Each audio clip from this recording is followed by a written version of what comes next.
আমাদের জীবনে কিছু কিছু ঘটনা থাকে যেগুলো আমাদেরকে পরবর্তীতে অনেক দিন পর্যন্ত হাসতে শেখায়, বাঁচতে শেখায়, বলতে পারেন এক প্রকারের ওষুধ। তার আগে বলে নিচ্ছি, দেশের যে প্রান্তে আছেন আশা করছি সবাই ভালো আছেন, সুস্থ আছেন। আজকের ভিডিওটা আমি আমার রান্নাঘর থেকে শুরু করছি। তো এই রান্না করতে করতে আমার জীবনের কিছু হাসির মুহূর্ত আজকে আপনাদের সঙ্গে আমি শেয়ার করব।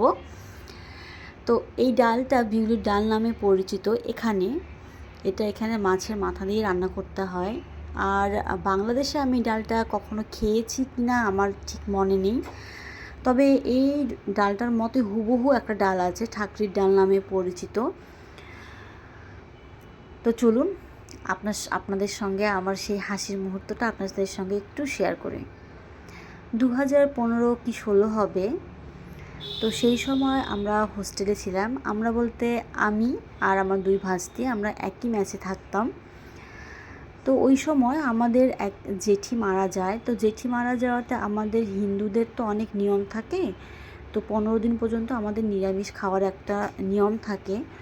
তো সেই সময় আমাদের যেহেতু 3 জনই আমি তখন স্টুডেন্ট এবং আমাদের পড়াশোনার একটা ব্যাপার আছে, তো এরকম হয় যে আমাদের এক একজনকে এক এক দিন রান্না করতে হবে। তো ফার্স্ট সেদিন আমি রান্না করি এবং সেদিন যথারীতি আমরা দুপুরে এবং রাতের খাবারটা হয়ে যায় একবেলা রান্না করে। এবং সেকেন্ড সেদিন আমার ছোটো ভাস্তি ও রান্না করে।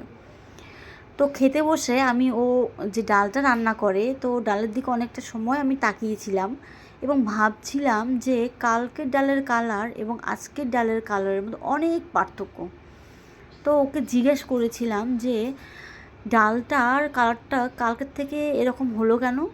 তো ও আমাকে বলল, তুই কি কালকে ডালটা ধুয়েছিলি? তো তখন আসলে কি বলবো বুঝতে পারছিলাম না। তো আমি বলেছিলাম যে না, কেন, ডাল কি ধুয়ে রান্না করতে হয়? তো তখন ও বলছিল যে তুই কালকে ডালটা ধুসনি, এরকম করে খাইয়ে দিলি। কিন্তু ওই সময় কি বলবো বলো তো, আমরা ওই সময় রান্নার যে ব্যাপারটা খুব একটা বুঝতাম না এবং ডাল যে ধুয়ে রান্না করতে হয় সেটাও আমি হয়তো ওই সময় জানি না, বা হতে পারে কিছু একটা ঘটনা। তবে এটা আমি বলতে পারি যে আমি যে ডালটা রান্না করেছিলাম আগের দিন না ধুয়ে, সেটা অনেক টেস্টি ছিল দোলনার রান্নার থেকে। দোলনা, যদি এই ভিডিওটা দেখে থাকিস তাহলে তুই অবশ্যই করে কমেন্টস করবি, ঠিক আছে? আমরা বাড়িতে নর্মালি সবাই ডাল রান্না করি, নতুন করে এখানে শেখানোর কিচ্ছু নেই, কিন্তু তারপরেও কিছু কিছু ওই সিক্রেট কিছু কিছু মশলা থাকে যার কারণে আসলে যে কোনো তরকারির টেস্ট অনেকটা অন্যরকম হয়ে যায়। তো ডালটা যখন আমি সেদ্ধ করেছিলাম তখন তোমরা হয়তো দেখতে পেয়েছো কাঁচা লঙ্কা, লবণ এবং ওর মধ্যে পেঁয়াজ দিয়েছিলাম। সেদ্ধ হওয়ার পরে এখন যেটা দিচ্ছি, ডালটা সেদ্ধ করে নেওয়ার পরে এর মধ্যে হলুদ দিয়েছিলাম।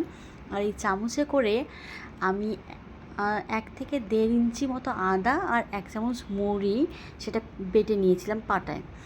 এবং 2টো পেঁয়াজ, বলতে পারো ওই মাঝারি বা মোটামুটি বড় টাইপের 2টো পেঁয়াজ এবং শুকনো লঙ্কা লাল লাল করে ভেজে নিয়ে তারপরে ডালটা সম্বার দেব এবং তারপরে যে মাছের মাথাটা ভেজে রেখেছিলাম তো সেটা দেব এবং একটু ফুটে উঠলে আর কিচ্ছু দিতে হবে না, নামিয়ে ফেলবে। জাস্ট একটু যদি গরম গরম ভাত আর গরম গরম ভাজা আলু হয় না, তোমাদের আর কিচ্ছু লাগবে না। যারা এই ডালগুলো পছন্দ করো, অনেকে ডাল পছন্দ করে না, তাদের ক্ষেত্রে তো আলাদাই, কিন্তু যারা ডাল পছন্দ করো আমি বলবো জাস্ট ওয়াও। তো ভিডিওটা তোমাদের কেমন লাগলো অবশ্যই করে জানাবে। সবাইকে টাটা, ভালো থেকো।